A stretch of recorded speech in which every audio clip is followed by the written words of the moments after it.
Deep in the rolling prairies of South Dakota, beneath the weathered floorboards of a humble barn that has stood for nearly 150 years, lies a hidden passage that holds the most extraordinary secret in American history. What was discovered just 2 weeks ago by a 67-year-old ranch hand has already sent shockwaves through the highest levels of government and has historians scrambling to rewrite the very foundation of our nation's story. The discovery, made purely by accident during a routine repair, has not only stunned experts, but has forced us to question everything we thought we knew about the birth of America.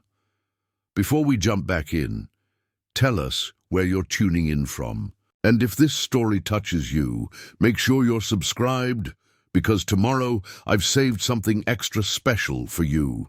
Jose Joe Hernandez had been mucking horse stalls at the Double Diamond Ranch for 38 years, maintaining a quiet dignity despite the physical toll of decades spent performing thankless labor.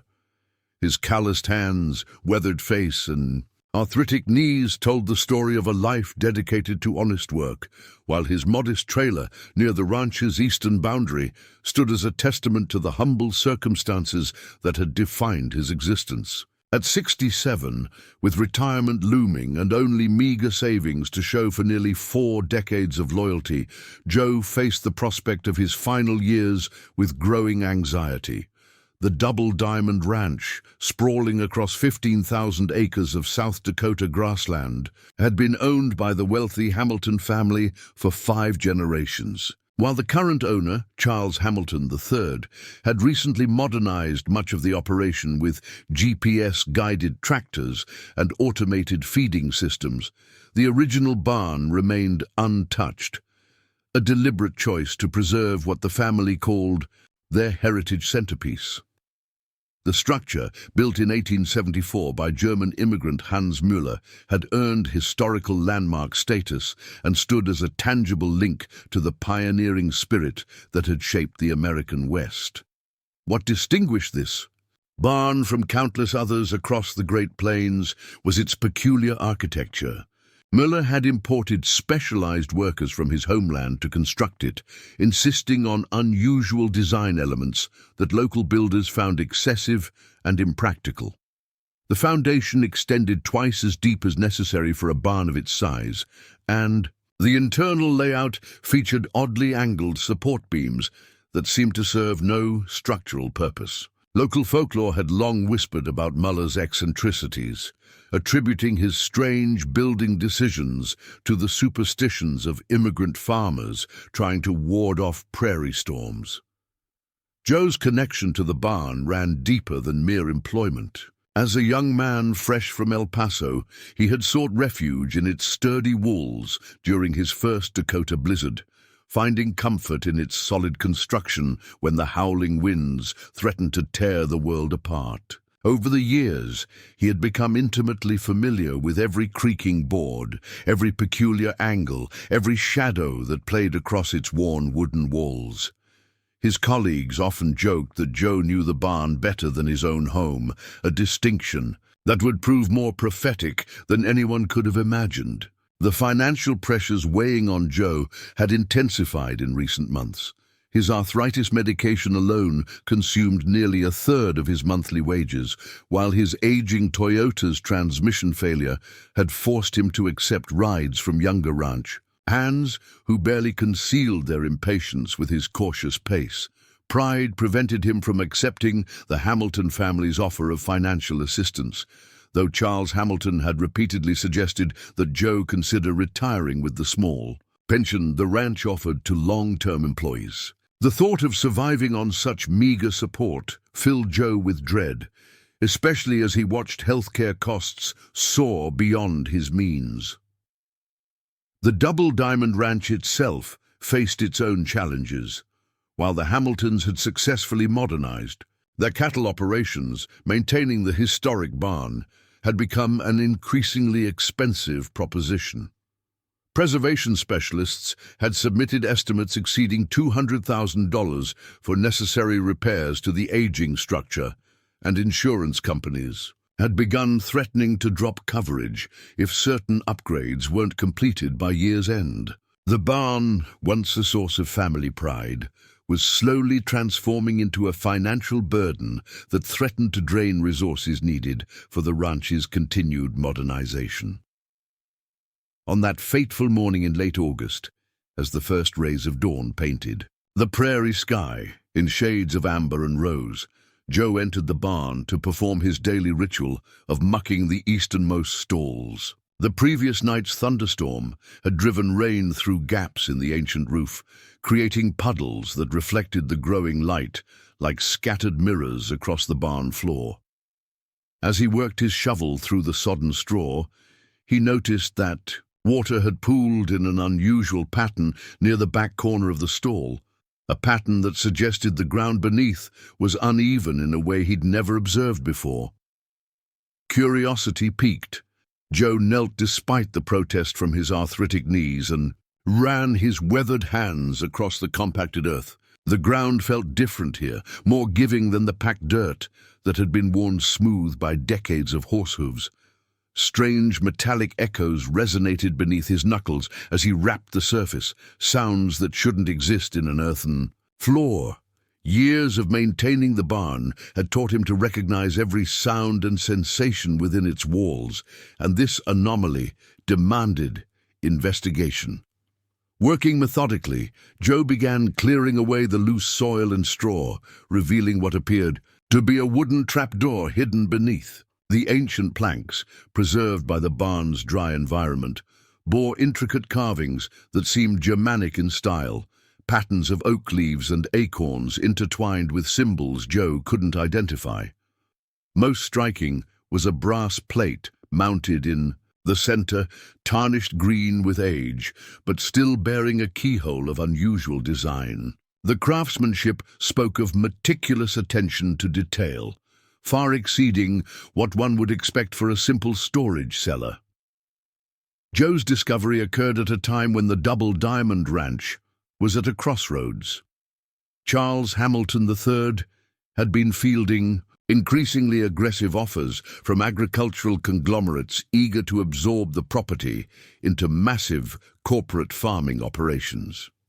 The pressure to sell had grown intense as neighboring family ranches succumbed one by one to corporate buyouts. The Hamiltons' commitment to preserving their heritage property, particularly the historic barn, was seen by industry analysts as an increasingly costly sentiment that couldn't withstand market realities much longer.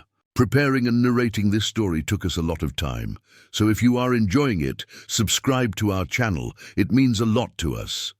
Now back to the story. For Joe, the timing of his discovery carried particular significance. Just 3 days earlier, he had received a letter from the ranch's new insurance provider, informing him that his pre-existing arthritis condition would no longer be covered under the employee health plan. The monthly cost of his medication would now come entirely from his own pocket, effectively reducing his already modest income by nearly half. He had spent sleepless nights contemplating whether he could afford to continue working, knowing that without the structure and modest income the ranch provided, he would have nowhere else to turn. The trapdoor's discovery triggered something primal in Joe, a combination of caution and curiosity that had been dulled by years of routine but never extinguished. Generational memories whispered warnings about meddling in affairs that weren't. His concern, yet the mystery before him, seemed to beckon with promises of secrets long hidden. The barn itself appeared to take on a different character in the early morning light, its familiar walls suddenly holding the weight of untold stories that had waited patiently for over a century to be revealed. Joe spent the remainder of that morning completing his regular duties while his mind raced with questions about his discovery. He considered reporting it immediately to ranch management, but hesitated, recognizing that the novelty would likely result in his reassignment to less interesting tasks. The mystery belonged to him alone for now, and he decided to investigate further before involving others. Years of observation had taught him that preserving one's agency often meant acting with discretion rather than rushing to share every discovery. with authority. As the day progressed, Joe found himself returning repeatedly to the barn, each visit revealing new details about the hidden door. The symbols carved into its surface appeared to follow a pattern that transcended mere decoration, suggesting a purpose beyond aesthetics. He noticed that certain carvings aligned with the barn's structural elements in ways that couldn't be coincidental, as if the door itself was integrated into the building's deeper design. The brass plate, despite its tarnished appearance, showed signs of recent use. Scratches around the keyhole indicated that someone at some point had attempted to access whatever lay beneath. Local history, which Joe had absorbed through decades of conversations with older ranch hands and occasional visits to the County Historical Society, offered tantalizing hints about Hans Müller's mysterious background. Records showed that Müller had arrived in South Dakota with considerable wealth, unusual for an immigrant farmer of that era.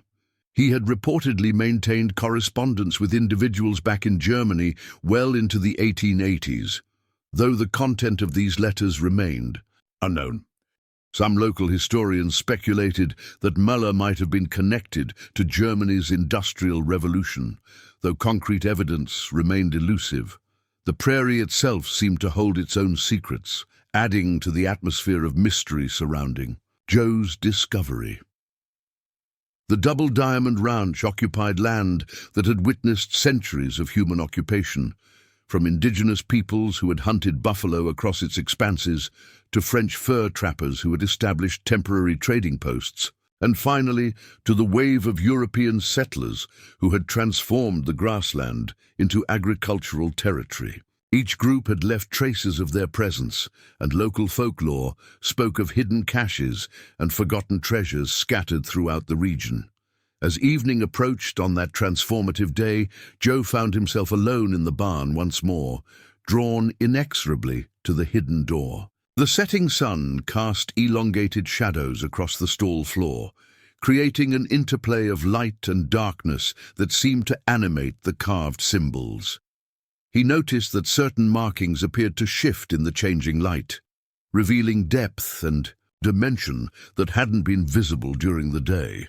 The discovery had already begun to transform his perception of the familiar space, turning a mundane work environment into a canvas for imagination and possibility. The weight of his years suddenly felt different as Joe contemplated the implications of his find. Rather than viewing his age as a limitation, he began to recognize the value of his accumulated knowledge and experience.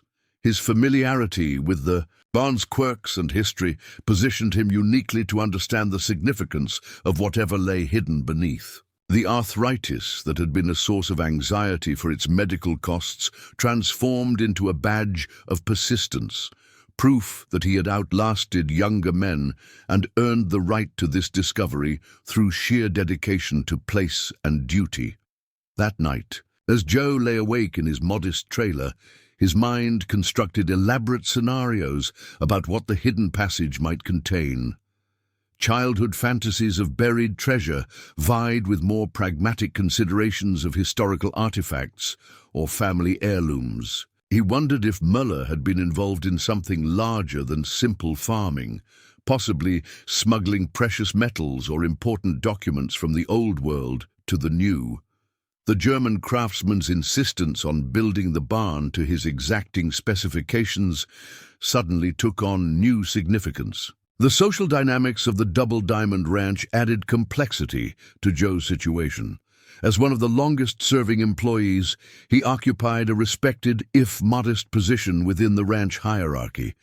The younger hands looked to him for guidance on maintaining equipment and understanding the land's moods, while the Hamilton family treated him with the distant courtesy reserved for loyal servants. His discovery had the potential to either elevate his status significantly or mark him as someone who had overstepped his boundaries by meddling in property affairs.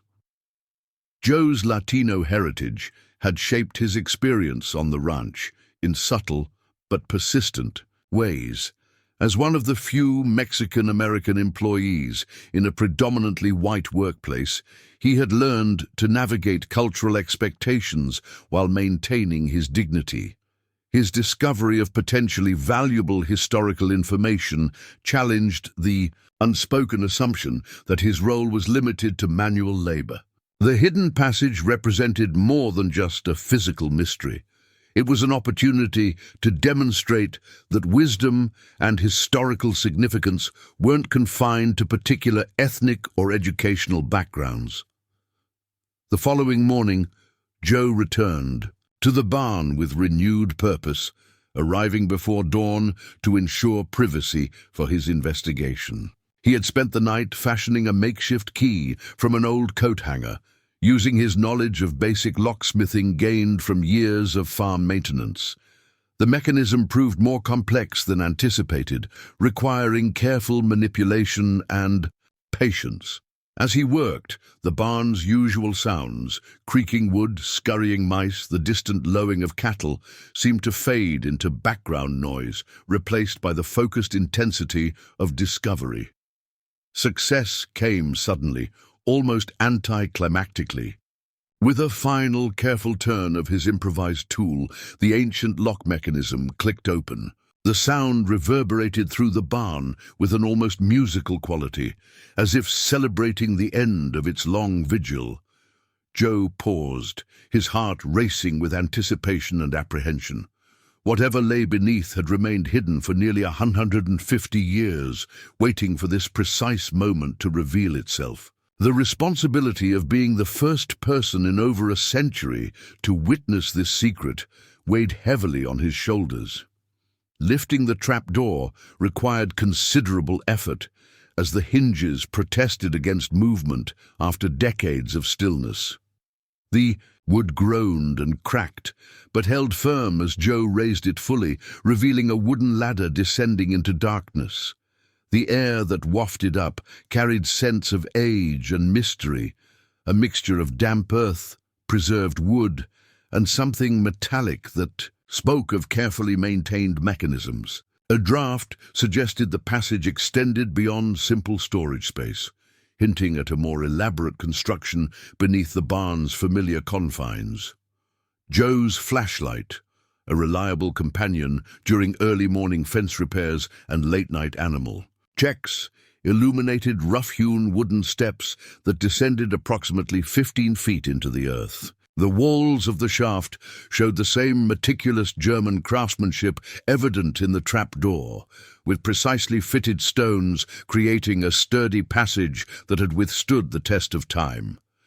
As he began his descent, each step brought new questions and heightened awareness. The temperature dropped noticeably, and the quality of air changed, suggesting that the passage connected to some form of ventilation system. The bottom of the ladder opened into a chamber that defied Joe's expectations entirely. Rather than the cramped storage space he had anticipated, he found himself in a sizable room with vaulted ceilings rising to twice his height. The walls were lined with what appeared to be lead plates, their dull surface contrasting sharply with intricate brass fixtures mounted at regular intervals. Most striking were the numerous glass cases containing documents, artifacts, and mechanical devices that gleamed with preserved brilliance, despite the passage of time. As Joe's flashlight swept across the chamber, it revealed layer upon layer of historical artifacts arranged with archival precision. His beam caught glimpses of handwritten manuscripts in languages he couldn't identify, mechanical drawings of complex devices, and leather-bound books stacked on shelves built into the walls. Maps were spread across wooden tables, their surfaces weighted down with brass instruments that seemed designed for measurement or navigation. The room had clearly served as more than storage. It was a fully equipped workspace that had been abandoned suddenly, yet preserved intentionally. The discovery's implications began to dawn on Joe as he moved deeper into the chamber. This wasn't simply a hidden room. It was evidence of a sophisticated operation that had required significant resources and expertise to construct. The preservation techniques used suggested knowledge beyond what was commonly available in the 1870s, while the variety of materials indicated connections that spanned continents. Hans Müller hadn't been merely an eccentric farmer, he had been part of something far larger and more consequential. Among the artifacts, Joe's attention was drawn to a series of photographs mounted on the eastern wall. The images, remarkably well preserved despite their age, showed groups of distinguished-looking individuals standing before various landmarks across America. Some faces appeared repeatedly in different settings, suggesting a network of people, connected by common purpose.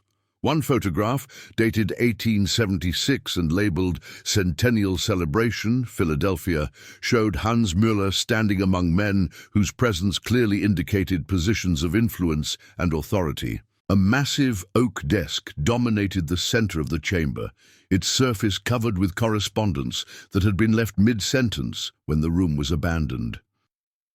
Joe carefully examined the letters, noting official seals from various government departments, and signatures from names that, while unfamiliar to him personally, carried the weight of importance. The date on the most recent correspondence, December 17, 1882, suggested that whatever operation this chamber supported had ended abruptly, possibly without warning. The mechanical devices displayed in glass cases represented engineering far beyond the capabilities Joe associated with 19th-century technology. Precision instruments that resembled surveying equipment, yet incorporated elements he couldn't identify. Calculating machines more sophisticated than the simple adding machines he'd occasionally seen, and communication devices that bore similarity to telegraph equipment but included modifications that suggested advanced functionality. Each artifact challenged his understanding of historical technological development. Perhaps most intriguing were the documents spread across various work surfaces throughout the chamber. Technical drawings depicted complex mechanisms for purposes Joe couldn't determine, while handwritten notes in multiple languages discussed concepts that seemed to blend science, engineering, and philosophy. One particularly detailed manuscript, titled On the Harmonization of Natural Forces for National Purpose, suggested theoretical work far ahead of its time. The sophistication of these materials indicated that Müller and his associates were pioneers in fields yet to be formally established. As Joe continued his exploration, he discovered evidence of the chamber's operational security. Hidden compartments built into the walls contained additional documents and artifacts, accessible only through mechanisms that required specific knowledge to operate. The room featured an escape passage, a narrow tunnel leading away from the main chamber, presumably emerging elsewhere on the property. This level of security precaution suggested work of significant sensitivity and national importance. The more Joe examined, the more he realized he had stumbled upon something that transcended local historical interest. The coordination evident in the chamber's layout, the quality of preserved materials, and the scope of documented activities pointed to an organized effort involving multiple individuals across various locations. The implications for American history, particularly regarding the period's technological advancement and governmental operations, were staggering. His discovery occurred against a backdrop of personal transformation that he was only beginning to recognize. The man who had entered the barn that morning, burdened by financial concerns and the contemplation of a difficult retirement, was giving way to someone with purpose and significance. The hidden chamber represented not just historical revelation, but personal redemption, proof that his years of patient service had positioned him perfectly for this moment of discovery. The physical demands of his exploration began to take their toll as the morning advanced. Joe's arthritic joints protested the unfamiliar movements required to navigate the chamber, yet his mind remained sharply focused on cataloging everything. He observed. Each new discovery added layers of complexity to his understanding while raising questions that demanded answers. The responsibility of being the first person in over a century to witness these secrets weighed heavily, even as excitement drove him forward. Natural light filtering through cracks in the barn floor above created ethereal illumination patterns within the chamber, adding to the sense of stepping backward through time. The interplay of shadow and light revealed details previously obscured, including subtle markings on the walls that appeared to track astronomical events. These celestial calculations suggested functions beyond simple record-keeping, potentially indicating timing mechanisms for specific operations or symbolic significance in the chamber's construction.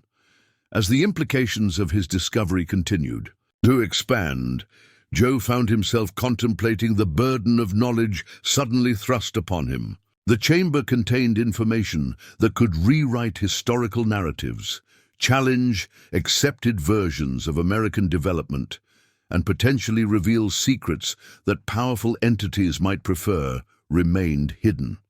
His position as a humble ranch hand suddenly carried responsibilities and risks he had never imagined possible in his conventional life. The discovery also forced Joe to confront assumptions about his own limitations and potential. For decades, he had accepted society's subtle message that his value lay solely in manual labor, and that intellectual or historical significance was the domain of others. The hidden chamber challenged this narrative, revealing that wisdom and discovery weren't confined to particular educational backgrounds or social positions. His intimate knowledge of the barn and its quirks had proven more valuable than any formal historic training. As morning gave way to afternoon, Joe faced crucial decisions about how to proceed with his discovery. The temptation to keep the knowledge, secret warred with obligations to share information that might be historically significant. Questions of ownership, both legal and moral, complicated his thinking. Did the contents belong to the Hamilton family as property owners, to him as discoverer, to local historical organizations, or to the nation as a whole? Each perspective carried its own merits and challenges. The hidden chamber had already begun to transform more than just Joe's understanding of local history. It was reshaping his perception of his own life trajectory, suggesting that his years of service and observation had been preparing him for this specific moment of discovery. The narrative of his life, which had seemed to be drawing to an unremarkable conclusion, suddenly revealed itself as a story still being written, with chapters of significance yet to unfold. As the sun reached its zenith outside, casting vertical shafts of light through the barn's high windows, Joe prepared to ascend from the hidden chamber, knowing that his world had irrevocably changed. The simple act of climbing those wooden steps would transport him from one reality to another, from a morning when he was merely a ranch hand confronting an uncertain future, to an afternoon where he held knowledge that could reshape American historical understanding.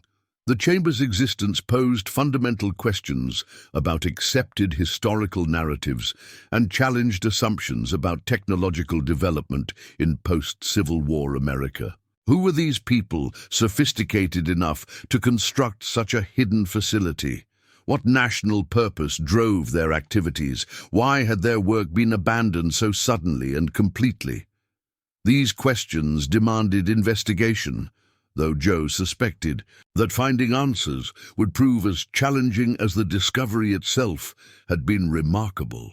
His contemplation of the chamber's contents revealed layers of meaning that extended beyond simple historical curiosity. The preservation of specific artifacts suggested intentional choices about what knowledge future generations should inherit. The mechanical devices, while sophisticated for their era, carried implications about American technological capabilities that differed from established historical accounts.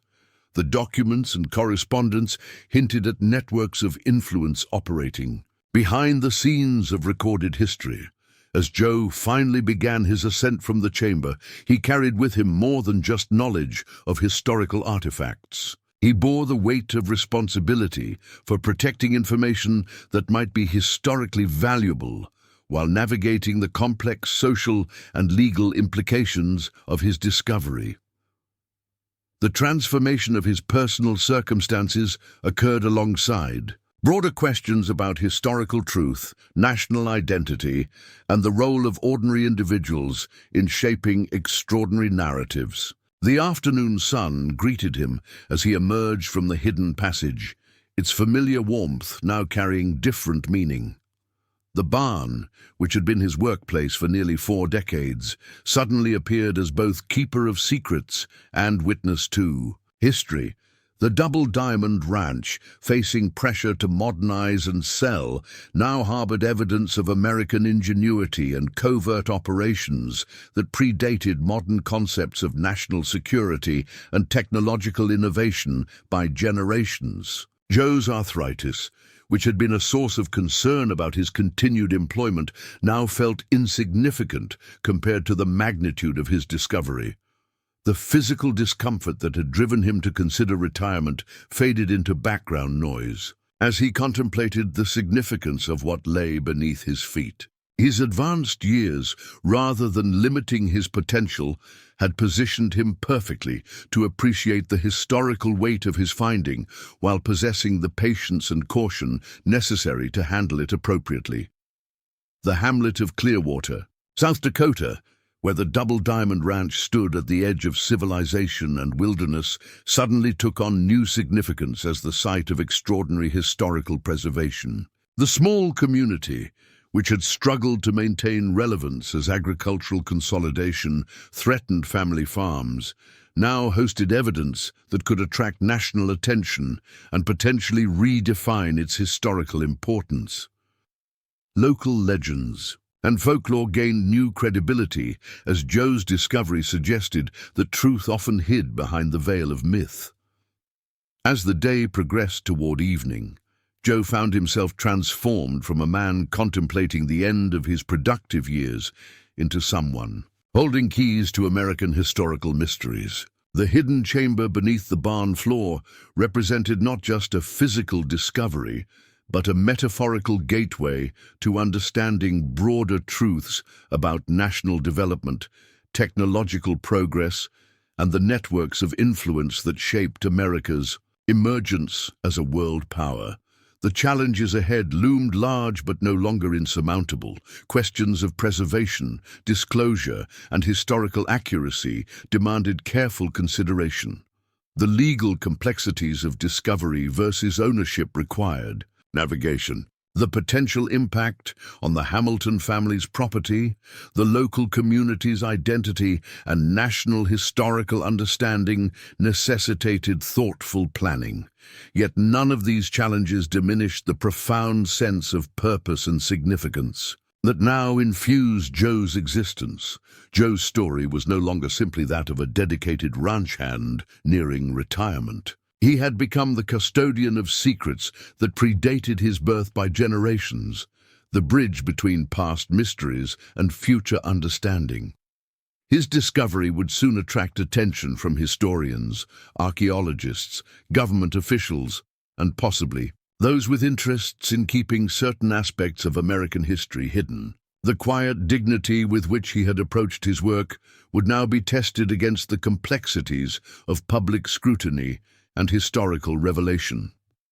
As darkness began to settle across the prairie landscape, painting the sky in deepening shades of amber and indigo, Joe stood before the barn with renewed perspective.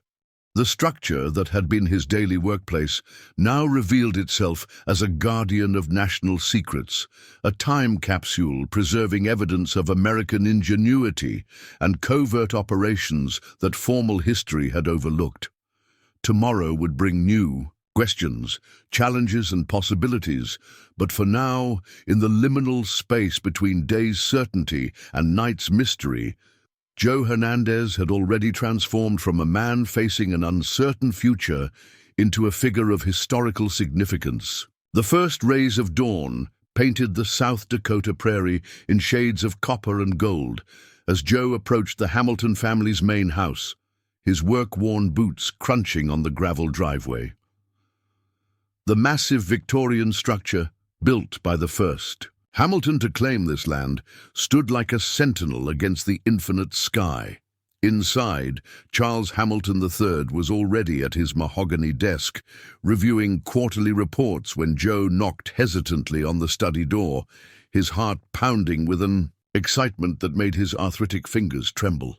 "Joe, you're here earlier than usual," Charles said, setting down his reading glasses and noting the unusual brightness in his long-time employee's eyes. "Has something happened?" "Mr. Hamilton, sir," Joe began, his voice steady despite the magnitude of what he was about to reveal. "I've found something in the barn. Something that, well, it might change everything we know about your family's land."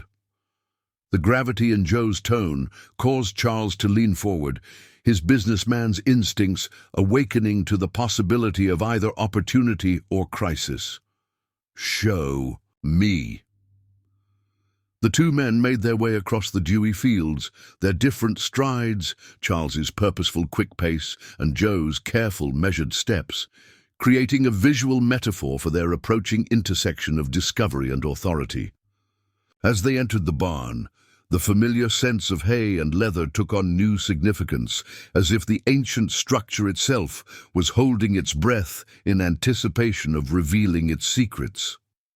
When Joe lifted the heavy trap door and descended into the hidden chamber, Charles followed with growing astonishment. The millionaire rancher, accustomed to making decisions that affected thousands of acres and hundreds of employees, found himself speechless at the sight of the preserved artifacts and documents. His flashlight beam danced across mechanical devices that seemed to defy the technological capabilities of their supposed era. "My God," Charles whispered, running his fingers over the brass instruments. "These designs, they're decades ahead of anything that should have existed in 1880. Who built this? Why was it hidden on our land?" Joe had spent his sleepless night researching what little he could find about Hans Müller, and he shared his theories with his employer. "Your family bought this land from Müller's estate in 1890, sir. The records show he died suddenly, with no known heirs. But these documents suggest he wasn't just a farmer. Look at this correspondence. There are letters from government officials, military personnel, and what appear to be industrial magnates." Charles carefully examined the papers, his financial acumen helping him decipher business documentation that had baffled Joe. "These are contracts for deliveries, large shipments of metal alloys, precision instruments, and materials that wouldn't have been commercially available at the time. The amounts of money involved are staggering." As they continued their exploration, they discovered a leather-bound ledger hidden behind a false panel. Inside, detailed entries revealed Muller's connections to a network of innovators scattered across America. Names that Joe didn't recognize, but that made Charles inhale sharply: Cyrus McCormick, Alexander Graham Bell, Thomas Edison. Not yet household names in the 1880s, but clearly collaborating with Muller on projects that transcended simple agricultural machinery. "Look at this entry from 1878, Charles pointed to a particular passage. "Project Eagle's Wing. Preliminary trials successful. Communications network established from Maine to California, awaiting presidential approval for Phase 2 expansion." "Joe, do you realize what this means? Muller and his associates were building something, a communications infrastructure, maybe more, that predated Bell's public telephone demonstrations by 3 years. The implications hit both men simultaneously. The Double Diamond Ranch wasn't just sitting on valuable grazing land, it was built atop a crucial node in what appeared to be a secret national development program. The German immigrant hadn't been an eccentric farmer, but a core member of what the documents referred to as the Technical Consortium, a group dedicated to advancing American technology and infrastructure in secret, possibly to prevent foreign interference during a period of intense national growth. As word of the discovery spread through the ranch's workforce that morning, reactions varied dramatically. Some long-time employees like Maria Sandoval, the head cook who had known Joe since his first day 40 years ago, saw divine intervention in his discovery. God works through those he knows he can trust, she told assembled ranch hands over breakfast. Joe's been faithful to this place for 40 years. Of course he's the one who found it. Younger employees, initially skeptical, began connecting the discovery to their own aspirations. Miguel Torres, a recent agricultural science graduate working summers on the ranch, immediately recognized the potential impact on his thesis about historical farm machinery development. If these designs are authentic, they prove that American agricultural innovation was far more advanced than we've been taught. This could revolutionize our understanding of farming technology evolution. The local community of Clearwater responded with a mixture of pride and protectiveness. Mayor Patricia O'Connor, whose Irish immigrant grandparents had settled the area, called an emergency town meeting. "This discovery belongs to all of us," she declared. "Our little town has been sitting on a piece of American history that could put us on the map, but we must protect it from those who would exploit it for pure profit." Dr. Eleanor Wu, a historian from the University of South Dakota, arrived within days, bringing a team of carefully selected graduate students. Her examination of the documents confirmed what Charles and Joe suspected. The chamber contained evidence of a sophisticated technical consortium that had operated in secret during America's crucial post-Civil War period. "What you've found here," Dr. Wu explained to a gathering of ranch employees, "represents a shadow history of American innovation." While public attention focused on the robber barons and the Indian Wars, a group of visionaries was quietly building the foundations for our modern technological society. Among the documents, they discovered Muller's personal journal, written in a combination of German, English, and what appeared to be code. Joe, whose grandmother had spoken German at home, worked alongside Dr. Wu's translator to decipher entries that painted a vivid picture of the consortium's work. June 15th, 1879, the apparatus functions as designed. 3 successful transmissions between our Dakota facility and the Colorado site. The president remains supportive, though concerns about foreign infiltration increase. We must accelerate our work. September 3rd, 1880. Thomas sends word that his light experiments show promise. Alexander's telephone patent application filed, but our advanced models remain secured. The delicate balance between public progress and protected advantage continues. November 10, 1881. Railroad Consortium growing suspicious of our activities. Their agents have been noted near multiple sites. We must enhance security measures. The future of American supremacy depends on maintaining our technological edge. And as the journal revealed more, the scale of the operation became clear. Muller hadn't just been preserving advanced technology, he had been part of a patriotic endeavor to ensure America's technological independence. The consortium had created innovations that they selectively released to the public, maintaining a technological advantage that helped fuel the country's rapid industrialization. Joe found himself thrust into a role he never anticipated, the guardian of historical truth.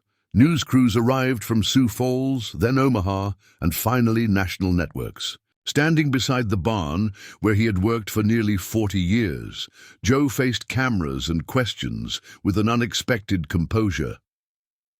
"I'm just a ranch hand," he told a New York Times reporter. "But I realize now that the work we've all been doing, here, keeping this land, preserving this history, it was more important than any of us knew."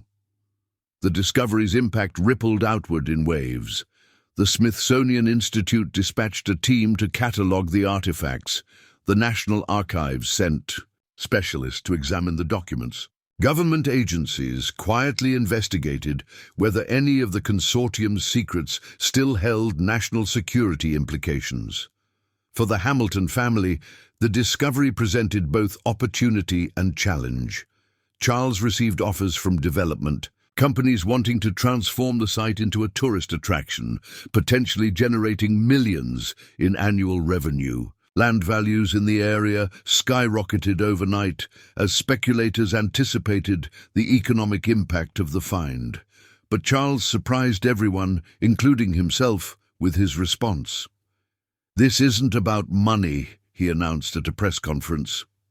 "My family has profited from this land for generations without knowing its full significance.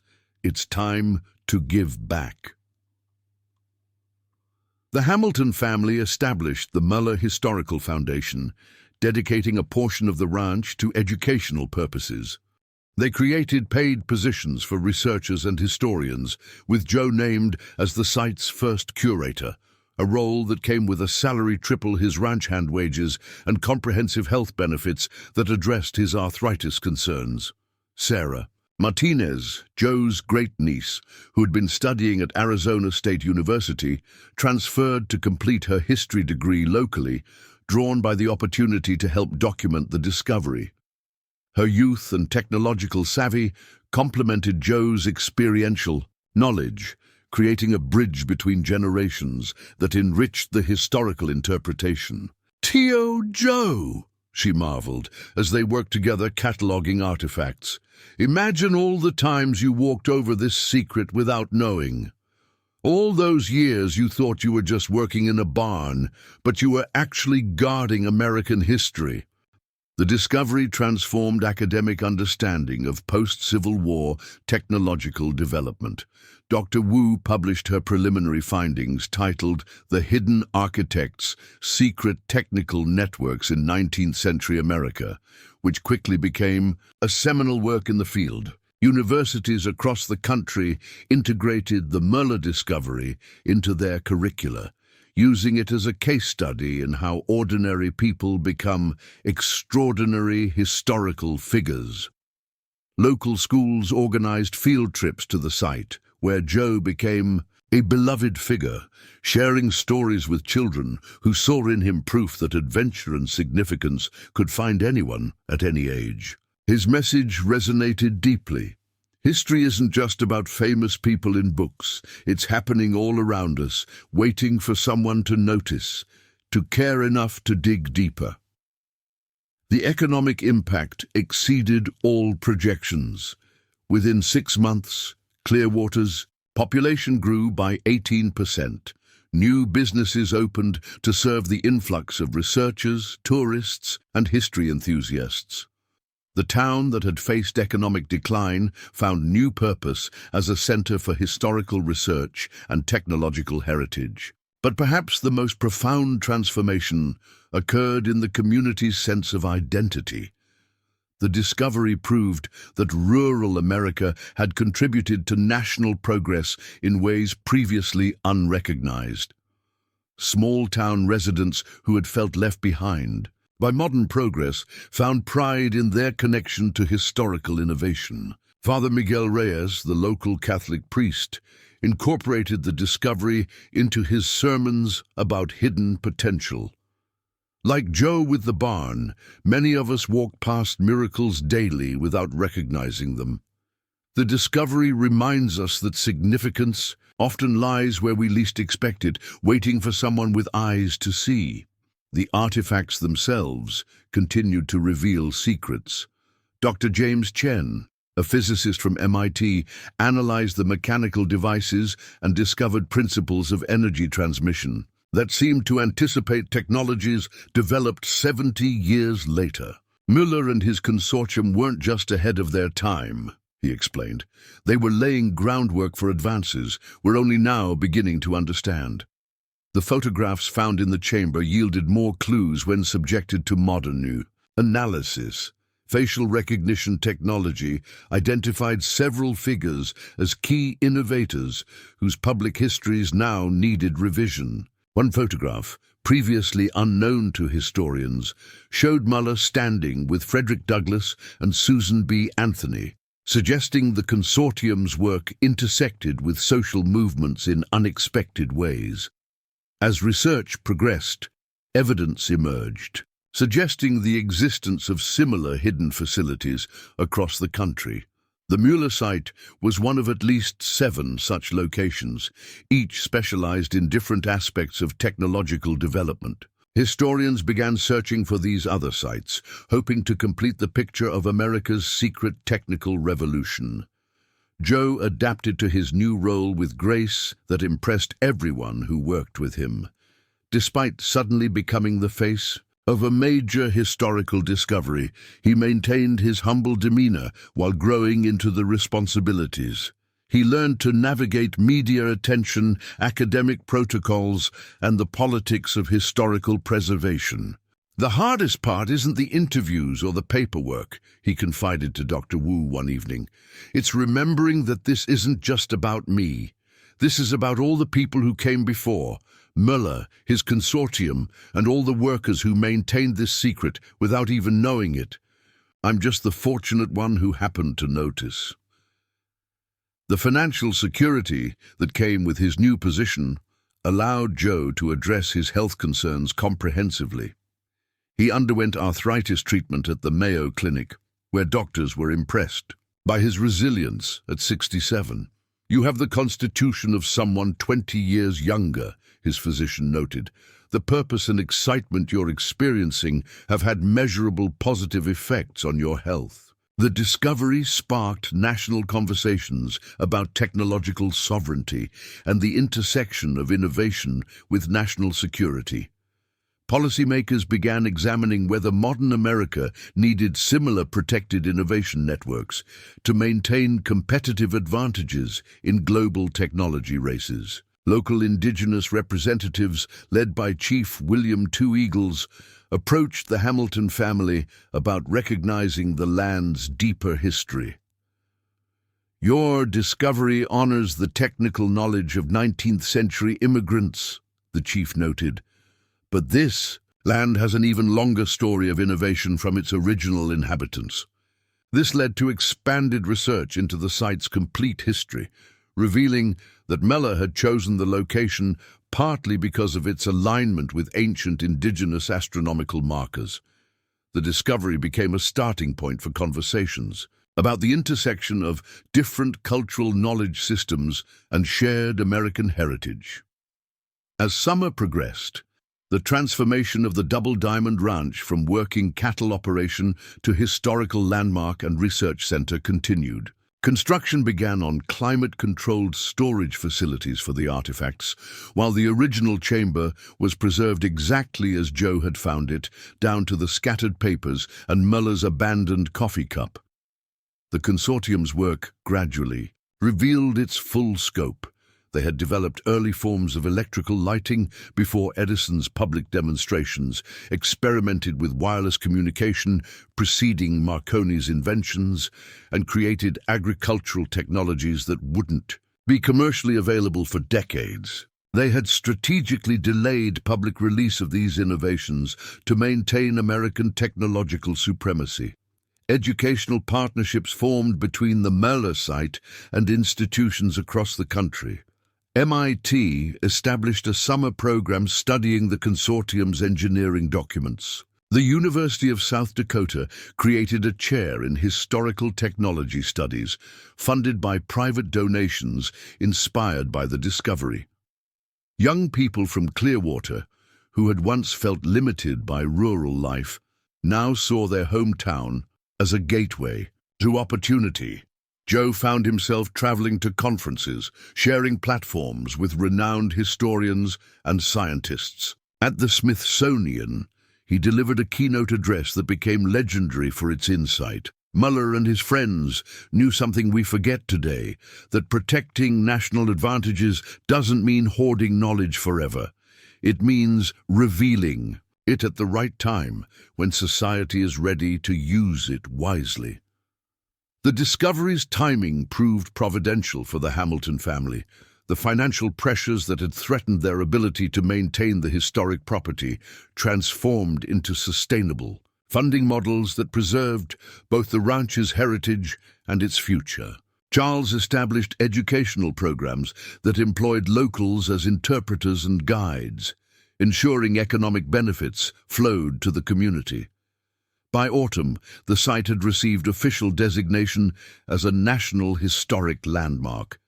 The ceremony brought together dignitaries from Washington, scholars from around the world, and residents from Clearwater who had known Joe simply as the reliable ranch hand who always arrived early and left late. Standing at the podium beside the barn where his life had transformed, Joe addressed the crowd with words that captured the deeper meaning of his discovery. "One morning, I was mucking stalls, worried about my arthritis and my retirement. By that evening, I had found a piece of American history that shows us something important. Our nation's greatness wasn't just built by famous names. It was built by people working together in secret, making sacrifices we'll never fully know, trusting that their work would matter to someone someday." As autumn leaves painted the prairie in gold and crimson, the Muller discovery continued to reshape understandings of American technological development. International scholars arrived to study the documents, finding evidence that challenged accepted timelines of global innovation. Dr. Ingrid Larsen, from the Norwegian University of Science and Technology, discovered references to what she believed were early concepts of computing machinery. The consortium wasn't just advancing existing technologies, they were imagining entirely new fields of science decades before anyone thought possible. By winter's first snowfall, the transformation was complete but ongoing. The barn that had housed Muller's secrets now served as a portal to reimagining American history. Joe's discovery had grown from personal revelation to national reconsideration, all anchored in the humble setting of a prairie ranch and the patient dedication of a man who had, unknowingly, been preparing for this moment for 40 years. The last entry in Muller's journal, translated and displayed prominently in the visitor center, seemed written for future discoverers like Joe. "To whoever finds this chamber, remember that the greatest secrets we keep are not to hide from the world, but to preserve for the world. You who have found this were chosen not by chance, but by circumstance, character, and timing. Use this knowledge to build, not to glorify the past, but to inspire the future." As the year drew to a close, Joe Hernandez, once a worried ranch hand approaching an uncertain retirement, stood transformed but unchanged in essential character. He remained the same humble, observant man who had noticed a peculiar pattern in water puddles, but now he carried the mantle of historical significance with quiet dignity. The winter set brought new discoveries as ground-penetrating radar revealed additional passages beneath the ranch. Each finding added pieces to the puzzle of America's secret technical history. Joe, now consulting with international experts, helped interpret each discovery with his deep knowledge of the site and his intuitive understanding of its significance. As the year turned, bringing promise of spring to the prairie, the Muller discovery stood as a testament to the truth that remarkable discoveries often hide in plain sight, waiting for someone with the right combination of experience, curiosity, and courage to bring them to light. In finding the secret beneath the barn, Joe hadn't just uncovered history, he had proven that every ordinary life holds the potential for extraordinary revelation, as winter's morning frost melted into streams. Across the prairie, a coded telegram arrived at the newly established Mueller Research Center. The message, intercepted by government communications monitors, sent ripples through multiple agencies with its cryptic contents. Eagle's winged descendants seek to reclaim what was hidden. Arrival imminent. Dr. Wu's team had been expecting something like this. Their work translating Muller's journal had revealed that the consortium had built safeguards into their technology, genetic markers that would respond to specific bloodlines. The telegram suggested Mueller hadn't died without heirs. Instead, his descendants had been scattered, living ordinary lives while carrying extraordinary legacies within them. The first descendant arrived on a grey February morning, driving a rental car from Minneapolis. Anna Mueller-Campbell, 52, had spent her entire career as a high school chemistry teacher, unaware that her unusual aptitude for understanding molecular structures traced back to her great-grandfather's pioneering work. Her family's only connection to the past was a strange brass compass that inexplicably heated up near certain locations. "When I heard about the discovery on the news," Anna explained to Joe as they stood in the chamber, "I didn't think about inheritance or fame. I thought about all those nights as a child, watching my mother talk to this compass as if it held answers she couldn't quite grasp." The compass, when Joe carefully placed it on Mueller's original workbench, began to rotate without external force. Its needle pointed not north, but to a specific artifact in one of the glass cases, a matching navigational device that responded with equal vigor. The magnetic resonance between the two instruments created a low harmonic frequency that seemed to awaken dormant systems throughout the chamber. Within weeks, 3 more descendants emerged. Thomas Mueller from Seattle, a software engineer whose coding patterns unknowingly mimicked his ancestors' mathematical formulas. Maria Mueller-Rodriguez from Santa Fe, an artist whose geometric paintings bore uncanny resemblance to Mueller's technical schematics. And David Mueller from New York, a retired electrical engineer who had spent 40 years wondering why his designs always seemed to anticipate future technological needs. Each descendant brought artifacts that had been in their families for generations, curious objects that their relatives had dismissed as eccentric keepsakes, but which now proved to be keys to understanding the consortium's work. When assembled in the chamber, these family heirlooms created a resonant system that activated portions of Mueller's machinery previously thought to be decorative. The activation sequence began during a March snowstorm, as thunder crackled overhead, an unusual occurrence for winter in South Dakota. The assembled descendants noticed their inherited artifacts responding to each other with increasing energy. Joe, now recognized as the keeper of the site's knowledge, guided them through positioning the objects according to Mueller's cryptic diagrams.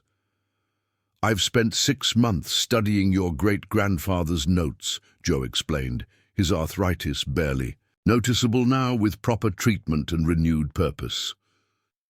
He wrote about harmonic convergence, a state where multiple elements of his system would unite to reveal deeper truths. Anna's son, studying electrical engineering at MIT, provided crucial insight. "These aren't just machines," Jeremy Campbell said, analyzing the energy patterns. "They're creating a field that seems to amplify human intuition and pattern recognition. My great-great-grandfather wasn't just building technology, he was engineering consciousness enhancement tools." The revelation transformed understanding of the consortium's purpose. They hadn't merely sought technological advantage. They had discovered principles of human potential expansion that preceded modern neuroscience by a century. Mueller's chamber wasn't just a workshop. It was a laboratory for human cognitive evolution. As word spread about the descendants' arrival, Clearwater experienced another transformation.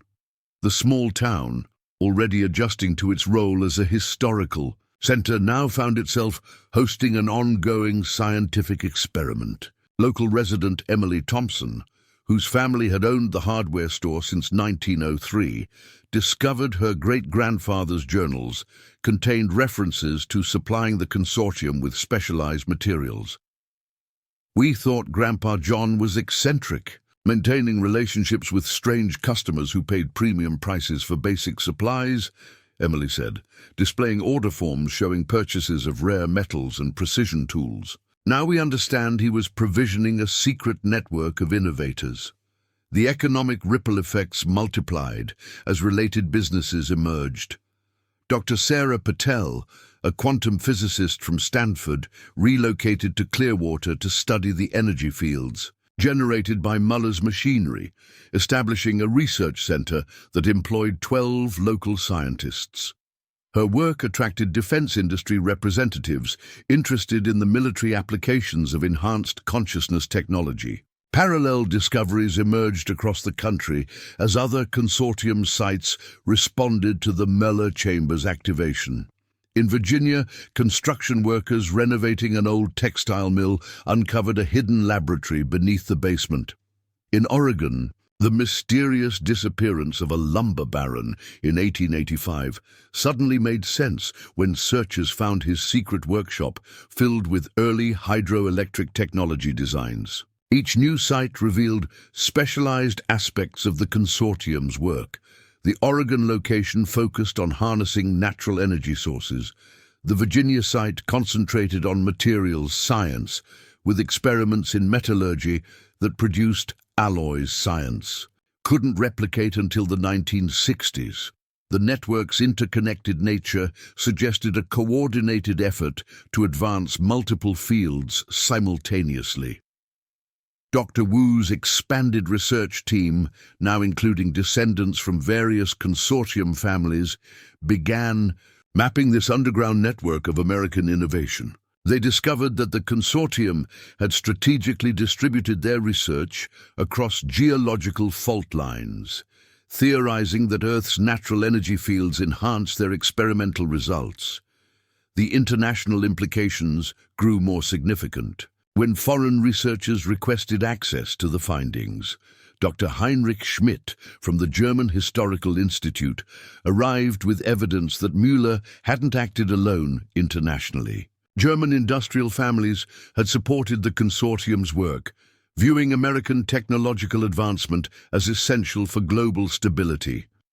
The post-Civil War period created unique conditions, Dr. Schmidt explained to a packed auditorium. At the University of South Dakota, European powers watched America's potential with both admiration and concern.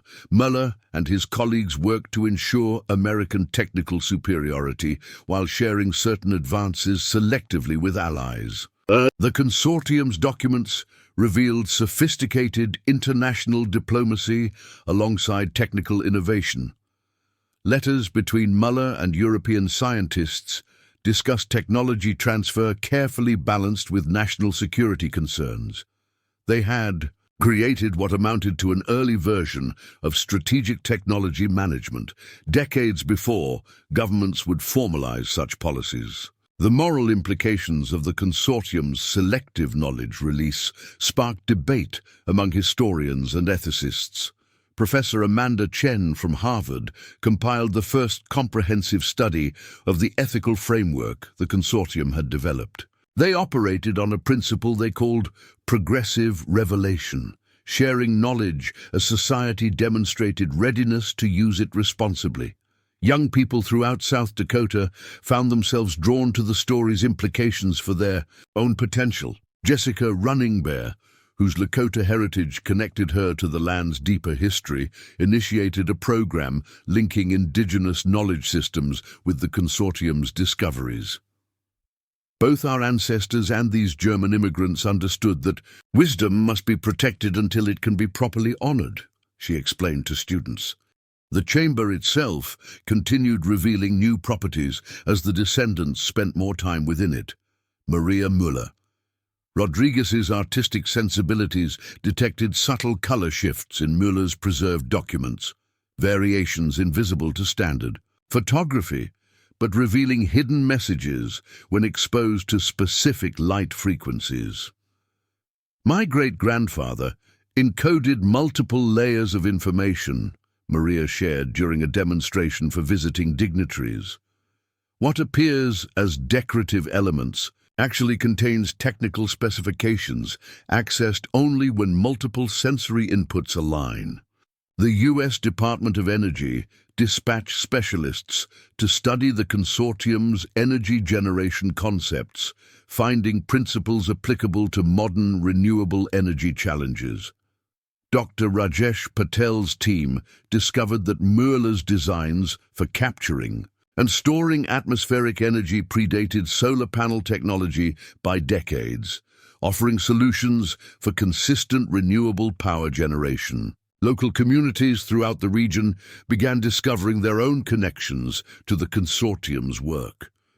The neighboring town of Prairie View found records showing their railroad station had served as a secret distribution center for consortium materials. Local Native American elder Catherine Willowwoman shared oral histories describing mysterious white men who consulted tribal shamans about Earth's energy patterns.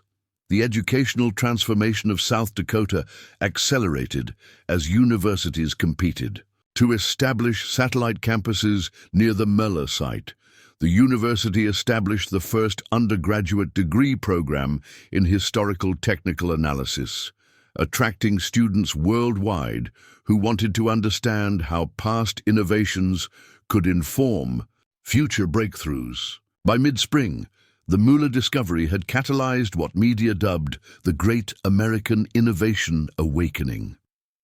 Technology companies began investigating their own historical archives, discovering that many corporations had similarly shelved revolutionary ideas deemed too advanced for their time.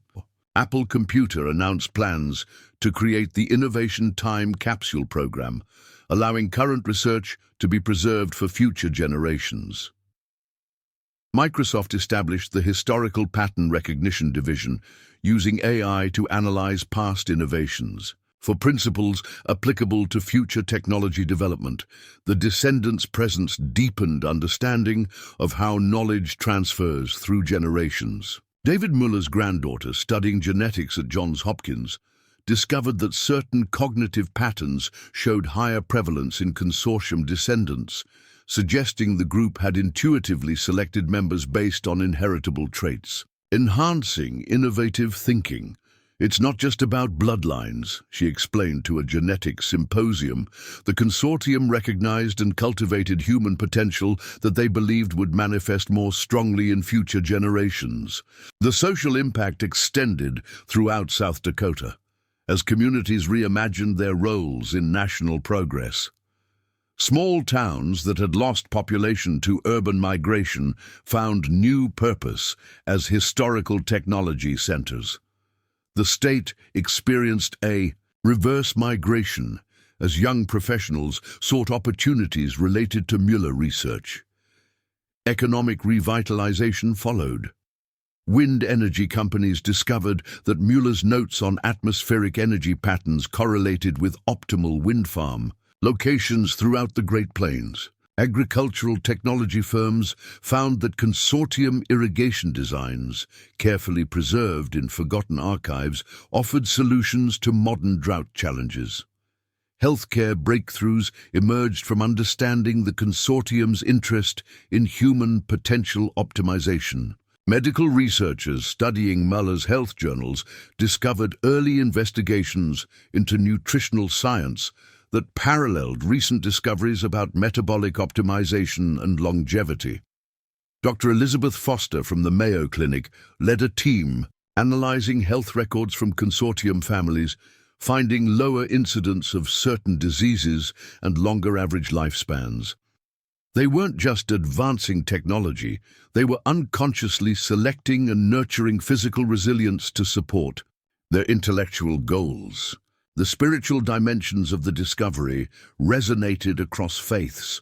Reverend Timothy O'Brien, the Episcopal priest in Clearwater, noted increasing attendance as people grappled with questions of purpose and potential. The Mueller discovery reminds us that divine inspiration works through human dedication and that ordinary faithfulness can preserve extraordinary grace. Indigenous spiritual leader John Many Horses offered prayers during the site's official designation ceremony. The earth holds many secrets, waiting for those with eyes to see. These men understood what our ancestors knew, that innovation without wisdom becomes destruction. International teams of researchers began requesting residents in the area to conduct long-term studies of the chamber's effects on human consciousness. The housing shortage this created led to innovative cooperative development, with descendants working alongside local contractors to build facilities that honored both historical preservation and modern needs. By summer, The Mellor Foundation had established the first annual Global Innovation Legacy Conference, attracting participants from 6 continents. The event showcased how rediscovered historical innovations could address contemporary challenges, from climate change to healthcare access. Young Indigenous entrepreneurs launched the Earth Memory Initiative, combining traditional ecological knowledge with consortium insights to develop sustainable agriculture methods. Their success attracted investors nationwide, proving that forgotten wisdom could generate profitable solutions to modern problems. The Chamber's influence expanded beyond the technical. Artists worldwide reported enhanced creativity after visiting the site. Musicians described new harmonies they could only conceive. After experiencing the energy fields, writers found narrative structures emerged naturally that had previously eluded them. As autumn approached again, Joe reflected on the year's transformations while giving a tour to a group of elementary students. "My arthritis used to make me worry about each day's work," he shared. "Now I wake up excited to discover what new wisdom yesterday's secrets will reveal." The children's questions inspired Joe to write The Ranch Hand's Guide to Historical Discovery, blending practical observation skills with inspirational stories. The book, published regionally at first, unexpectedly became a national bestseller, demonstrating that ordinary experience could produce extraordinary insight. The Mueller descendants, now regular fixtures in Clearwater, had each experienced personal transformations that mirrored the community's evolution. Anna Campbell left teaching to direct the educational programs at the research center, finally understanding why she had always felt her true work lay beyond the chemistry classroom. Thomas Muller's software company opened a development center in Sioux Falls, applying his ancestors' mathematical principles to create algorithms that anticipated technological needs before market demand emerged. His success attracted other tech companies, establishing South Dakota as an unexpected innovation corridor. Maria Miller Rodriguez established an art therapy program that used visualization techniques derived from Muller's designs to help military veterans process PTSD. Her work demonstrated how 19th-century insights could heal 21st-century wounds, attracting international attention from mental health professionals. David Mueller, initially the most skeptical descendant, underwent the most profound transformation, discovering that his lifelong engineering strategies had unconsciously followed. Patterns established by his great-grandfather humbled and energized him. He established a mentorship program connecting experienced engineers with high school students, ensuring the innovation cycle continued. The year's end brought unexpected international recognition when the United Nations Educational, Scientific, and Cultural Organization, UNESCO, designated the Mueller Consortium Network as a World Heritage Site. The designation acknowledged not just physical locations, but the preservation of intangible heritage, the methodologies and principles that had shaped modern technological development. During the winter solstice ceremony, as snow fell gently, across the prairie and the energy fields hummed with particular resonance, Joe stood with descendants, locals, and dignitaries to reflect on the journey. The old ranch hand who had worried about his arthritis and retirement had become a symbol of how patient dedication preserves miracles until the right moment for revelation. Mueller and his friends didn't just hide technology, Joe addressed the gathering. They planted seeds of possibility that needed specific conditions to flourish. We're not just discovering the past, we're growing future wisdom from historical roots. As the ceremony concluded and visitors departed into the crystalline night, the chamber emanated a subtle warmth that defied physical explanation. The machinery, now maintained by a team of specialists, continued its quiet operation, revealing new aspects of its function as understanding deepened. The transformation of rural South Dakota from economic backwater to innovation frontier stood as testament to the power of hidden potential. Communities that had watched their young people leave for coastal opportunities now welcomed them home as pioneers of a new American renaissance based on rediscovered wisdom. In the quiet hours, Joe would often sit alone in the chamber, feeling the subtle vibrations of machinery that had waited over a century for recognition. He would remember that February morning when his arthritic knees had protested kneeling in the barn stall, never imagining that simple discomfort would lead to national transformation. The year's journey had proven that obscure knowledge carefully preserved becomes transformative wisdom when circumstances align for its revelation. Through dedication, curiosity, and the courage to investigate anomalies, ordinary individuals like Joe could bridge centuries and reshape the understanding of what humanity had accomplished and what remained possible. As spring thaw swept across the Dakota prairie, an urgent telegram arrived at the Muller Research Center, not in traditional code, but in a pattern that matched frequencies detected within the chamber itself. The message, transmitted through what appeared to be an early form of electromagnetic pulse technology, read, "Consortium Archive 7 requires assistance. Knowledge at risk. Send bearers of the original vision." The transmission originated from Boston, where descendants of William Prescott Hamilton, cousin to Charles Hamilton's great-grandfather, had discovered a failing prototype of Mueller's energy storage system within their family mansion's walls. Unlike the other consortium sites, this one was actively deteriorating, threatening to damage beyond recovery what Mueller's notes called the harmonic matrix, the theoretical framework underlying all consortium innovations. Joe found himself selected to lead an expedition of descendants and experts to Boston, his intuitive understanding of Muller's design philosophy now considered invaluable. At 68, with his arthritis significantly improved from targeted treatments discovered within Muller's medical notes, Joe embodied the transformation that the discovery had brought to ordinary lives. "We're not just saving artifacts," Maria Muller Rodriguez observed as the team prepared for departure. "We're preserving a way of thinking that could reshape how humanity approaches problem-solving." The Boston site revealed itself during renovation of the Back Bay mansion. Construction workers, attempting to reinforce the Victorian foundation, encountered crystalline structures that redirected their electronic tools' energy outputs. These crystals, grown using methods described in Muller's journals, demonstrated principles of energy manipulation that current materials science struggled to explain.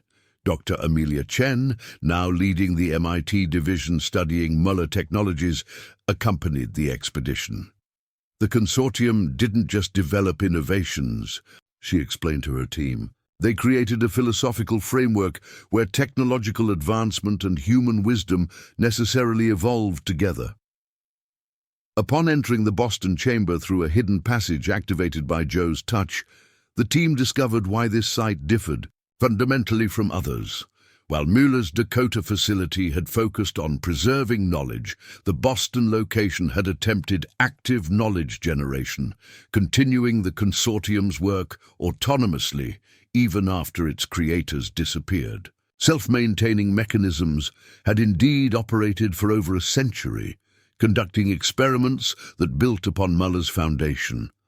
Mechanical calculators connected to crystalline matrices had processed theoretical problems, their brass gears still clicking through computations that modern supercomputers would require hours to replicate. "Look at these," gasped Jeremy Campbell, Anna's engineer son, examining notebooks filled with calculations in mechanical handwriting.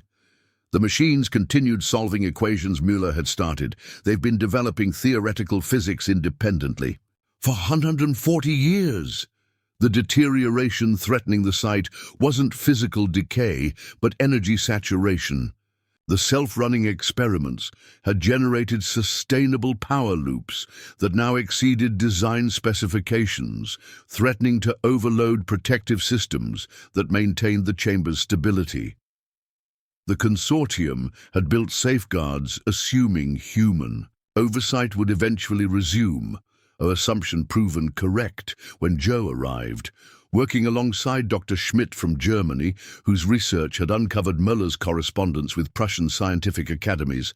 The team decoded emergency protocols. Müller had anticipated such scenarios, creating multiple redundancy systems that required specific combinations of descendant presence and technical knowledge to activate. The machines aren't failing, Thomas Müller realized, studying power. Readings. They're waiting for us to catch up to their progress. The solution required combining traditional mechanical know-how with cutting-edge quantum physics. Local Boston tradespeople, including electricians and metalworkers whose families had unknowingly supplied the consortium, joined MIT quantum researchers in unprecedented collaboration. Patricia O'Malley, whose family had owned a metalworking shop since 1890, brought 19th-century tools that perfectly matched specifications in Müller's drawings. "My grandfather always said we made parts for special government contracts," she marveled. "Turns out we were supporting America's secret scientific revolution." The stabilization process became a public spectacle as news media congregated outside the mansion. Unlike the secretive consortium of the 1880s, modern circumstances demanded transparency. Live streams showed physicists and craftspeople working side by side, demonstrating how theoretical science and practical skills complemented each other. Mayor Marisa Santiago of Boston recognized opportunity within crisis. "This discovery proves our city wasn't just a revolutionary capital in 1776, she announced. "We've been at the heart of scientific revolution for generations."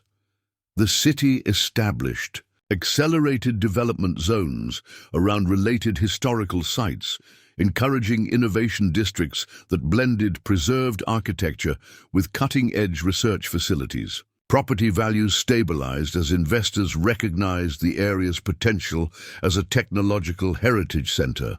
Meanwhile, the original Dakota site continued evolving under Joe's guidance. His published memoir, Secrets in the Straw, One Ranch Hand's Journey to Historical Significance, inspired readers nationwide to re-examine overlooked places in their communities for similar forgotten wisdom. The book's unexpected impact led to the Hidden History Initiative, where amateur historians, guided by consortium detection techniques, discovered lesser-known innovation centers throughout New England, the mid-Atlantic states, and even California. Each discovery added pieces to understanding America's secret technical infrastructure. During this period, Joe mentored Marcus Washington, a young maintenance worker at MIT, who had grown up on Chicago's South Side. Marcus had written to Joe after reading his book, sharing how it inspired him to notice irregular wall structures in the university's older buildings. "I always thought people like me couldn't be part of history," Marcus confided during his visit to Dakota. "Your story showed me that maintenance workers see things everyone else misses." Marcus's observations led to discovering vital consortium communications hidden in MIT's foundation stones, messages that helped decode previously incomprehensible passages in Müller's journals. His success exemplified how the consortium's legacy could inspire new generations to recognize their potential for historical contribution. The international scope expanded when UNESCO archaeologists in Peru discovered Spanish expeditions had documented strange electromagnetic phenomena near ancient Incan sites, phenomena that matched consortium energy signatures. This connection suggested Müller's group had studied indigenous knowledge systems far more extensively than historical records indicated. Dr. Isabella Ramos Torres from Universidad Nacional Mayor de San Marcos arrived in South Dakota with evidence. That consortium members had corresponded with Peruvian scientists who studied Incan astronomical calculations. The consortium understood that innovation doesn't respect modern boundaries of nationality or origin, she explained. This recognition led to the Global Heritage Innovation Network, connecting historical sites worldwide, where forgotten technologies demonstrated similar principles to consortium work. Sites in Egypt, India, and Japan reported architectural features, responding to consortium activation frequencies, suggesting a worldwide network of knowledge preservation that predated even Muller's time. The consortium descendants experienced their own evolution as understanding deepened. Anna Campbell's daughter, pursuing doctoral studies in theoretical physics, discovered that the consortium's mathematics aligned perfectly with cutting-edge string theory. Her dissertation, Harmonic Resonance, 19th-Century Insights into Quantum Reality, revolutionized academic understanding of historical scientific capability. Environmental applications emerged as urgent priorities when severe drought threatened Midwestern agriculture. Muller's irrigation designs, combining underground water detection with precise distribution systems, offered immediate solutions. Implementation prevented crop failure across 3 states, saving farming communities from economic ruin. Muller designed for problems he couldn't fully foresee, explained environmental engineer Dr. James Rivera, leading the Irrigation Modernization Project. His systems adapt to changing conditions because they're based on universal principles rather than fixed solutions. The success attracted attention from water-stressed regions globally. Australian farmers, California vineyards, and Middle Eastern agricultural projects requested consortium technology adaptation, creating unexpected diplomatic bridges through shared technical challenges. Healthcare innovations continued emerging from consortium archives. Dr. Emily Zhang's team at the University of California Medical Center discovered that dietary recommendations in Muller's Personal Health Journal correlated with recent discoveries about gut microbiome optimization for longevity. The consortium collected data on member health across lifespans, noticing patterns we're only now understanding scientifically, Dr. Zhang reported. Their empirical observations about nutrition and well-being preceded modern nutritional science. By 120 years, these findings established the Muller Longevity Protocol, adopted by health centers experimenting with historically informed preventive medicine. Early results showed surprising improvements in cognitive function and physical resilience among elderly participants, suggesting consortium knowledge could significantly impact aging populations. The summer solstice brought an unexpected visitor to the Dakota chamber. Heinrich Müller, 83 years old and walking with a cane, arrived from Munich, claiming to be the last living person who had met an original consortium member as a child. His great-uncle Hans Müller had occasionally spoken of cousin in America, protecting important knowledge for future generations. Uncle Hans told me stories about Dakota sunsets and a special place where wisdom waited, Heinrich shared with the assembled community. I thought they were fairy tales until I saw the news. Heinrich's memories provided missing links in understanding consortium motivations. His uncle had described the group as shepherds of progress, who believed rapid technological advancement. Without wisdom, cultivation led to societal destabilization. They witnessed the Civil War transform from limited conflict to total warfare because of rapid military technology development, Heinrich explained. This convinced them that humanity needed parallel advancement in wisdom and capability. The revelation inspired creation of the Wisdom Institute, dedicated to studying how societies integrate revolutionary technologies while maintaining ethical frameworks. Distinguished philosopher Dr. Michael Chen, whose family had immigrated from China during the consortium's era, established curriculum combining technical training with ethical philosophy. As autumn returned to South Dakota, Joe celebrated his 69th birthday, surrounded by 200 people whose lives the discovery had transformed. Speakers included local students now attending universities on Muller Foundation scholarships, international researchers establishing permanent residency in Clearwater, and descendants who had discovered not just artifacts, but family purpose they never knew existed. This journey started with puddles in a barn stall, Joe reflected in his speech. It taught me that the most significant discoveries often appear as minor inconveniences requiring investigation. The gathered community represented transformation beyond mere historical revelation. Clearwater, once struggling to retain population, now partnered with Silicon Valley to create the first quantum computing research center outside major urban areas. Local universities developed specialized programs attracting students worldwide. Sarah Martinez, Joe's great-niece who had transferred from Arizona State, announced plans to establish the first Native American-led technology archaeology program.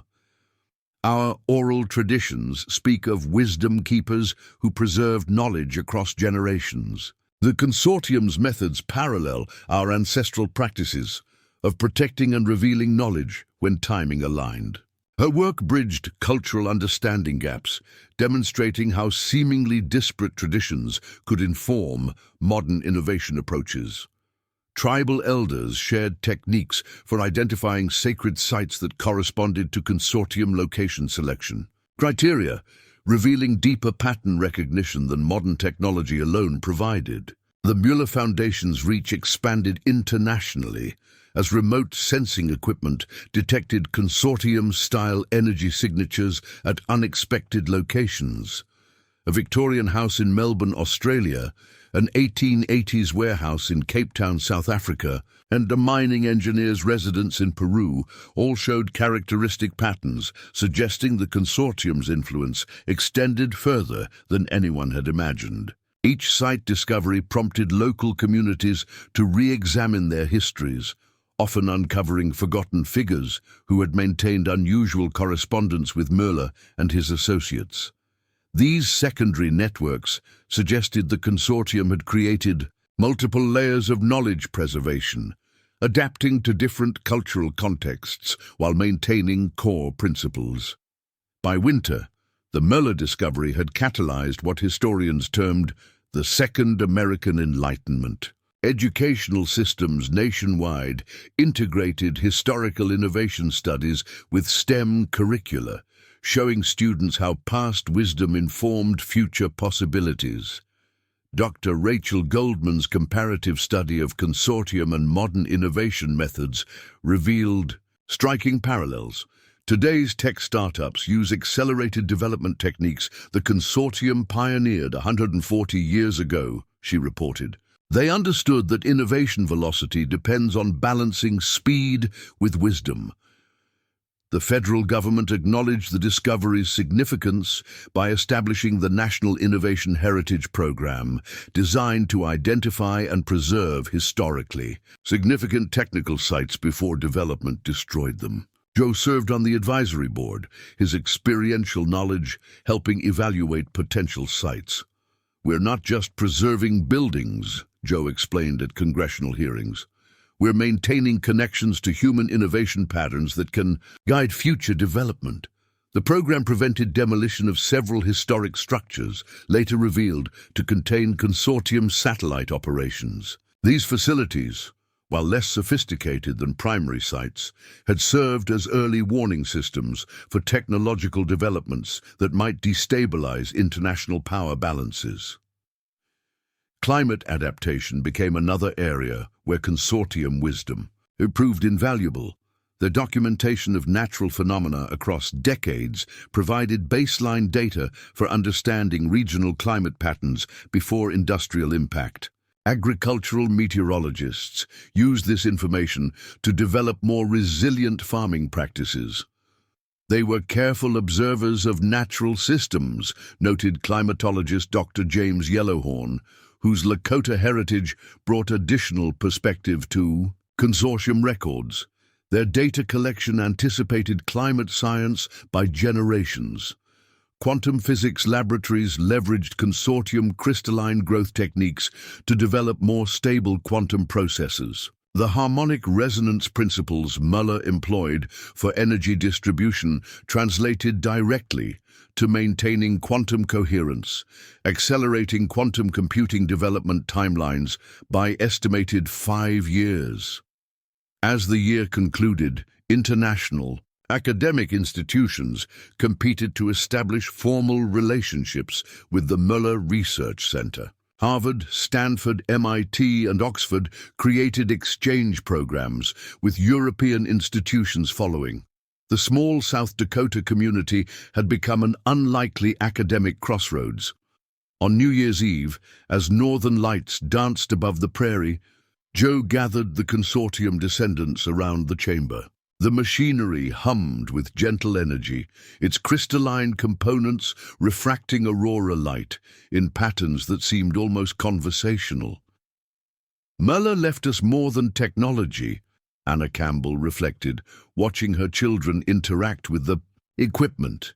"He left us proof that individual dedication, when aligned with purpose, creates legacies that transcend lifetimes." The evening brought surprise announcement from David Muller's research team. Analysis of recently activated equipment revealed construction plans for what Muller called the synthesis device, a machine designed to integrate multiple consortium innovations into a unified system supporting nationwide infrastructure modernization. "It's not just another invention," explained Dr. Elizabeth Harmon, reviewing the schematics. "It's the culmination of everything the consortium developed, their theories about harmonic integration of human wisdom, technological capability, and natural systems." The discovery suggested Muller's work wasn't merely preservation, but preparation. The consortium had anticipated a moment when humanity would need integrated solutions to complex challenges, from energy distribution to communications networks to educational systems. Their sealed chambers weren't time capsules, they were seed banks of systematic innovation. As midnight approached, bringing both New Year and new understanding, Joe led a ceremony dedicating the chamber to its next phase. Representatives from every consortium site participated via quantum communication links, one of Muller's innovations that had evolved into practical reality. "We started this year asking what Muller had hidden," Joe addressed the assembly. "We end it understanding. He wasn't hiding from us, but protecting for us. The question now is, what will we do with the wisdom he preserved?" The prairie wind whistled around the barn as snowflakes danced in flashlight beams. The chamber glowed with quiet energy, its machinery continuing operations that had begun over a century ago. The ranch hand who had worried about his arthritic knees now stood among the world's leading innovation thinkers, proving that extraordinary significance often waits for ordinary people to discover it. The Muller legacy had transformed not just understanding of history, but possibilities for future. In preserving their innovations, the consortium had planted seeds of wisdom that germinated precisely when modern challenges demanded solutions integrating technology with human purpose. As celebration concluded and visitors departed into the crystalline night, the chamber resonated with anticipation for revelations yet to come. The consortium's work wasn't ending. It was evolving from passive preservation to active engagement, with questions humanity would face in generations ahead. Joe, staying late to examine recently decoded passages, smiled as he traced Muller's handwriting describing endless potential waiting within patient hearts. The message seemed written specifically for him, and for everyone who dared to investigate simple anomalies that might lead to extraordinary wisdom. The barn stood solid against winter wind, guarding secrets that had transformed from historical curiosities into practical solutions for contemporary challenges. Inside, machinery hummed with quiet purpose, ready for whatever discoveries tomorrow might bring to those with curiosity to notice and courage to investigate the mysteries hidden in plain sight. Up next, you've got two more standout stories, right on your screen. If this one hit the mark, you won't want to pass these up. Just click and check them out. And don't forget to subscribe and turn on the notification bell so you don't miss any upload from us.